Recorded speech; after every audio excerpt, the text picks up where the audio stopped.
আসসালামু আলাইকুম রহমতুল্লাহি ওয়া বারাকাতুহু। ম্যাথল্যাব এমটিএইচ এর পক্ষ থেকে সবাইকে জানাচ্ছি আন্তরিক শুভেচ্ছা অভিনন্দন। আজকে আমরা আলোচনা করব গণিতের নতুন একটা বিষয় নিয়ে, সেটা হচ্ছে ত্রিকোণমিতি। ত্রিকোণমিতি নিয়ে সবার একটু সমস্যা থাকে, স্বাভাবিক। আজকে আমি ত্রিকোণমিতির গুরুত্বপূর্ণ কিছু তথ্য শেয়ার করব। দেখো, ত্রিকোণমিতি আমি এগুলো নোট করছি, ঠিক আছে। ত্রিকোণমিতি ইংলিশে বলা হয় ট্রাইগোনোমেট্রিক। ইংলিশে বলা হয় কি? ট্রাইগোনোমেট্রিক। ত্রিকোণমিতি শব্দটি এসেছে গ্রিক শব্দ থেকে, ট্রাইগোনো ও মেট্রন এই দুটি শব্দ থেকে। ট্রাইগোনো অর্থ হচ্ছে ত্রিভুজ ও মেট্রন শব্দের অর্থ হচ্ছে পরিমাপ। সুতরাং ত্রিকোণমিতি শব্দের অর্থ হচ্ছে ত্রিভুজের পরিমাপ বোঝানো হয়। ত্রিকোণমিতি শব্দের অর্থ হচ্ছে ত্রিভুজের পরিমাপ বোঝানো হয়। গণিত শাস্ত্রে যে শাখায় ত্রিভুজের তিনটি কোণ ও তিনটি বাহুর পরিমাপ এবং উহার মধ্যে সম্পর্ক বিষয় আলোচিত হয় তাকে ত্রিকোণমিতি বলে। যেমন একটা ত্রিভুজ, ধরো এই একটা ত্রিভুজ, তিনটা বাহু, ঠিক আছে, এ বি সি। ত্রিকোণমিতির আলোচনা হচ্ছে যে ত্রিভুজের তিনটা বাহু, একটা বাহু, একটা বাহু, একটা বাহু, তিনটা বাহুর, আর একটা কোণ, একটা কোণ, একটা কোণ, তিনটা বাহু আর তিনটা কোণ নিয়ে আলোচনা করে, ঠিক আছে। ত্রিকোণমিতি ত্রিভুজের তিনটা বাহু এবং কোণ নিয়ে আলোচনা করা হচ্ছে কি ত্রিকোণমিতির কাজ। মিতি তাহলে ত্রিকোণমিতি, ত্রি মানে তিন, কোণ হচ্ছে তিনটা কোণ, মিতি হচ্ছে পরিমাপ, তার মানে তিন কোণের পরিমাপ। ত্রিকোণমিতি শব্দ অর্থ হচ্ছে তিন কোণের পরিমাপ।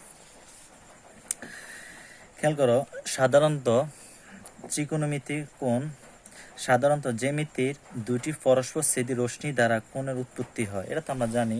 যেমন এই যে একটা বাহু, একটা বাহু, এই দুইটা বাহু যখন পরস্পর ছেদ করে, যেমন এই বাহু আর একটা বাহু, যে বিন্দুতে দুইটা বাহু যে বিন্দুতে মিলিত হয় ওখানে একটা কোণ উৎপন্ন হয়। তার মানে একটা বাহু আর একটা বাহু এই বিন্দুতে মিলিত হয়েছে, ঠিক আছে। যে বাহু যদি দুইটা বাহু যদি মিলিত হয় তাহলে বুঝবো ওখানে একটা কোণ উৎপন্ন হয়েছে। এবার আসো জ্যামিতি এবং ত্রিকোণমিতি। জ্যামিতিতে আমরা পড়ছিলাম যে ত্রিকোণমিতিতে জ্যামিতিতে আমার কোণের পরিমাণ হচ্ছে 1 ডিগ্রি থেকে 360 ডিগ্রি পর্যন্ত। কত ডিগ্রি? 360 ডিগ্রি। খেয়াল করো, জ্যামিতি, দেখো জ্যামিতিতে এটাকে বলা হয় কি সূক্ষ্মকোণ। কি কোণ? সূক্ষ্মকোণ। সূক্ষ্মকোণ কাকে বলে? 0 ডিগ্রি থেকে বড়, 90 ডিগ্রি থেকে ছোট। 90 ডিগ্রি থেকে কি ছোট, এটাকে বলা হয় সূক্ষ্মকোণ। সূক্ষ্মকোণ, দেখো আমি এগুলা নোট করছি, নোট করা আছে আমার। দেখো ভিডিও তাহলে লম্বা হয়ে যাবে। দেখো জ্যামিতি এবং ত্রিকোণমিতি, জ্যামিতিকে আলাদা করছি, ত্রিকোণমিতিকে আলাদা। জ্যামিতিতে দেখো সূক্ষ্মকোণ কাকে বলে? 0 ডিগ্রি অপেক্ষা বড়, 90 ডিগ্রি অপেক্ষা ছোট, এটাকে বলা হয় সূক্ষ্মকোণ। এরপরে দেখো এটাকে বলা হয় কি সমকোণ। কি কোণ?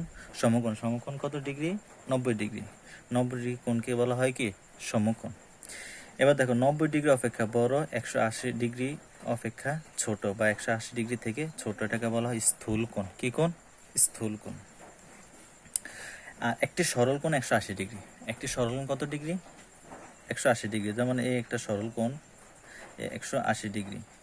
এরপরে দেখো 180 ডিগ্রি অপেক্ষা বড়, 360 ডিগ্রি অপেক্ষা ছোট, এটাকে বলা হয় কি প্রবৃদ্ধি কোণ। কি কোণ? প্রবৃদ্ধি কোণ।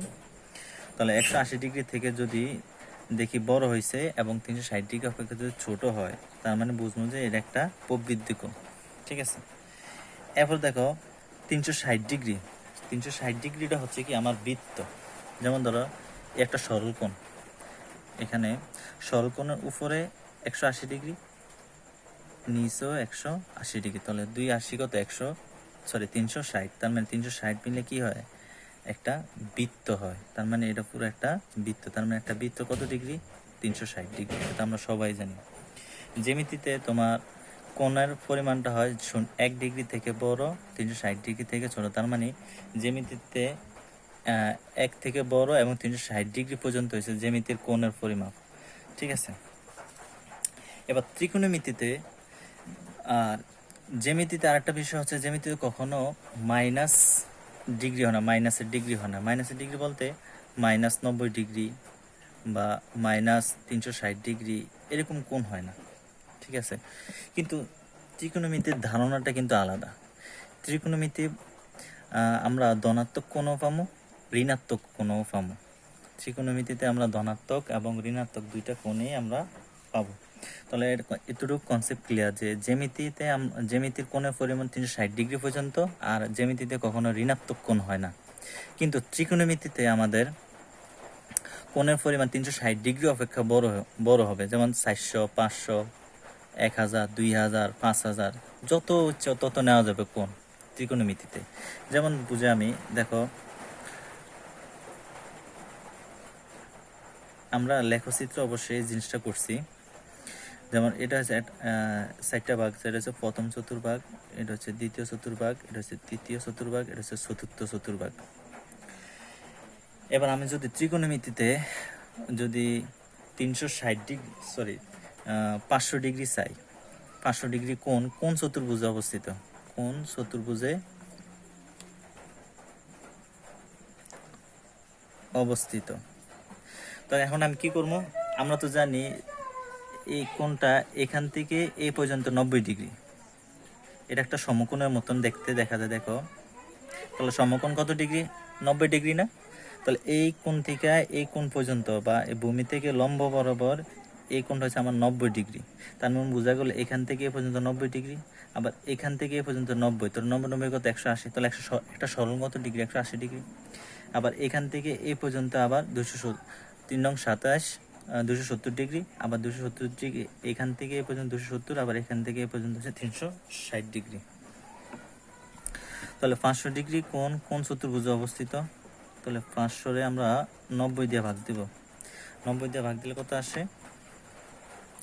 500, তাহলে 5 নং 45, 450, 5 এক মিলে গেছে 0। তার মানে 90 ডিগ্রি কোণ হবে 90 ডিগ্রি যোগ কত? 50। 5 নং 45, 450 আর 50। তার মানে আমার 90 ডিগ্রি কোণ 5 বার ঘুরতে হবে। যেমন এখান থেকে এই রশ্মি থেকে এই রশ্মি পর্যন্ত 90 ডিগ্রি একবার, এখান থেকে এ পর্যন্ত আর একবার, 2 বার, এখান থেকে এ পর্যন্ত 3 বার, একবার, 4 বার ঘোরা শেষ, আরেকবার ঘুরতে হবে 5 বার। তার মানে এখান থেকে এই পর্যন্ত আরেকবার 5 বার। এরপর আর কত ডিগ্রি? 50 ডিগ্রি, 90 ডিগ্রি না।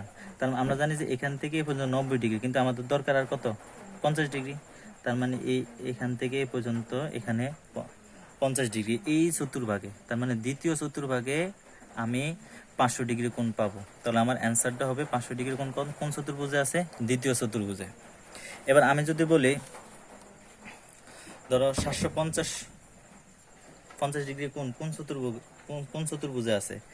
এখানে আরেকটা বিষয় আমি বলি, বেসিক বিষয়টা।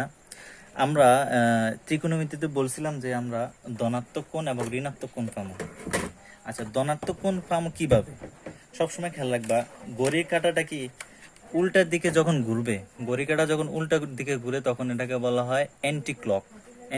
তার মানে এখানে দেখো আমি 12টা দিলাম, 3টা, 6টা, 9টা। যখন এই ঘড়িটা যখন উল্টা ঘুরবে, এখান থেকে এইখানে আসবে, 3টা থেকে 12টা, 12টা থেকে 9টা, 9টা থেকে আবার 6টা, 6টা থেকে 3টা, এটা বলা হয় উল্টা। এটাকে বলা হয় অ্যান্টি ক্লক, মানে ঘড়ির কাঁটা উল্টা দিক। যখন ঘড়ির কাঁটা উল্টা দিকে ঘুরবে তার মানে আমরা পাবো কি? ত্রিকোণমিতির ধনাত্মক কোণ পাবো। ত্রিকোণমিতির ধনাত্মক কোণ পাবো। ঠিক আছে, যখন ঘড়ির কাঁটা অ্যান্টি ক্লক হয় তার মানে আমরা ত্রিকোণমিতিতে কোণটা পাবো কি? ধনাত্মক কোণ। এটা এটাকে বলা হয় অ্যান্টি ক্লক, তার মানে ঘড়ির কাঁটার উল্টা দিক। ঘড়ির কাঁটার উল্টা দিকে ধনাত্মক কোণ পাওয়া যায়, ধনাত্মক কোণ পাওয়া যায়। আর ঘড়ির কাঁটার দিকে যখন ঘুরবে, যেমন ঘড়ির কাঁটার দিকে বলতে এখান থেকে যখন ঘড়ির কাঁটার দিকে ঘুরবে 3টা থেকে 6টা, 6টার থেকে 9টা, 9টার থেকে 12টা, 12টা থেকে আবার 3টা। যখন এই দিকে ঘুরবে ঘড়িটার দিকে, তখন আমরা পাবো কি ঋণাত্মক কোণ। ঘড়ি কাটার উল্টা দিক হচ্ছে ধনাত্মক কোণ, ঘড়ি কাটার বা দিকে যখন ঘুরবে তখন এটা হবে কি ঋণাত্মক কোণ। তাহলে আমরা এতক্ষণ ধনাত্মক কোণ, একটা ধনাত্মক কোণ বের করলাম 500 ডিগ্রি কোণ। এবার আমরা যদি 750 ডিগ্রি কোণ বের করি, তাহলে এটা শর্টকাটে বের করার সিস্টেমটা হচ্ছে যে আমরা 750 আমরা 90 দিয়ে ভাগ করি, তার মানে 8 বার। তার মানে 90 গুণন 8, তাহলে 8 90 কত আসতেছে? 8 90 কত আসতেছে? 720। আর শর্ট কত আরো 30-এর। তার মানে 90 ডিগ্রি কোণ 8 বার ঘুরবে, 8 বার ঘুরলে হবে কত? 720। আর শর্ট কত? 30। তাহলে 720 হলে 30 যোগ করলে কত হবে? 50, 750। এবার দেখো আমরা ঘড়ি কাটার উল্টা দিকে ঘুরবো, কারণ ঘড়ি কাটা উল্টার দিকে ঘুরলে আমরা ত্রিকোণমিতিতে ধনাত্মক কোণ পাবো। তার মানে 750 ডিগ্রি হচ্ছে ধনাত্মক কোণ। তাহলে দেখো এইখান থেকে শুরু করবো আমরা, এই যে এই রেখা থেকে, এখান থেকে দেখো এখান থেকে এ পর্যন্ত হয়েছে কত? 90। দেখো এখন কয়বার? 8 বার আছে না? আমি অলরেডি কিন্তু কয়বার ঘুরছিলাম দেখো, 1 বার, 2 বার, 3 বার, 4 বার, 5 বার, 6 বার, এই 7 বার, এই 8 বার। আর বাকি থাকে কত? 30 ডিগ্রি কোণ না? এই 30 ডিগ্রি কোণ আমি এই চতুর্ভাগে পাবো। তার মানে আমি 750 ডিগ্রি কোণ এই চতুর্থ চতুর্ভাগে আমি 750 ডিগ্রি কোণ পাবো এই পর্যন্ত ঘুরলে। ঠিক আছে, এবার আসো অ্যান্টি ক্লক, সরি ঘড়ি কাটার দিকে যখন ঘুরবে, এখন যদি বলা হয় 800 ডিগ্রি কোণ মাইনাস 800 ডিগ্রি, তাহলে এখন আমি ঘড়ি কাটার দিকে ঘুরবো না উল্টা দিকে ঘুরবো? ঘড়ি কাটার দিকে ঘুরবো। ঘড়ির কাটার দিকে ঘুরলে ঋণাত্মক কোণ পাওয়া যায়। তাহলে দেখো ঋণাত্মক কোণ যখন আমি বের করবো, এই আগের মতন 4টা চতুর্ভাগ, প্রথম, দ্বিতীয়, তৃতীয়, চতুর্থ। তাহলে 800 ডিগ্রি কোণ বের করবো আমি। তাহলে 800 ডিগ্রি কোণ বের করতে হলে আগের মতো 800 তুমি 90 দিয়ে ভাগ দাও, কতবার? 8 বার। তার মানে 90 গুণন 8। তাহলে 90 গুণন 8 কত আসে? 90 গুণন 8 কত আসে? 720। আরো শর্ট কত? 720 হলে 800 বিয়োগ 720, 80 ডিগ্রি। তার মানে আমি 90 ডিগ্রি কোণ 8 বার ঘুরবো, 8 বার ঘোরার পরে আমি 80 ডিগ্রি, আরো 80 ডিগ্রি ঘুরতে হবে আমার। তার মানে এখান থেকে আবার শুরু করতে হবে। দেখো এখান থেকে যদি শুরু করি, একবার এখান থেকে এই পর্যন্ত 90 ডিগ্রি, আবার এখান থেকে এই পর্যন্ত আবার 90 ডিগ্রি 2 বার, এখান থেকে এই পর্যন্ত 90 ডিগ্রি 3 বার, এখান থেকে এই পর্যন্ত 4 বার, 5 বার, 6 বার, 7 বার, এই 8 বার। তাহলে 8 বার ঘুরলে কত হবে? 720। তাহলে আর কত? 80, 90 না। তার মানে আমি এই চতুর্ভাগে পাবো। তার মানে আমি 800 ডিগ্রি কোন চতুর্ভাগে পাবো? চতুর্থ চতুর্ভাগে। ঠিক আছে, এই একটা যেরকম ভাবে বের করছি, বাকি সব একই রকম সিস্টেম। ঠিক আছে, এই বিন্দু থেকে শুরু করতে হবে। ঋণাত্মক কোণ বলা থাকলে ঘড়ি কাটার দিকে ঘুরতে হবে, আর ধনাত্মক কোণের কথা বললে ঘড়ি কাটার উল্টা ঘুরতে হবে, অ্যান্টি ক্লক যেটাকে বলা হয়। আশা করি তোমরা বুঝতে পারছো ত্রিকোণমিতির। আমরা পরের পাঠে ইনশাল্লাহ ত্রিকোণমিতির আরও কিছু বিষয় আছে, যেমন সাইন, কস, টেন, কট, সেক, কোসেক, একটা যত সহজ পদ্ধতিতে শেখানো যায় ইনশাল্লাহ চেষ্টা করব। আশা করি সবাই ধৈর্য সহকারে ভিডিওটা দেখবা বা দেখছো। সবাইকে অসংখ্য ধন্যবাদ। আজকে এই পর্যন্তই থাকলো, ভালো থেকো, আল্লাহ হাফেজ।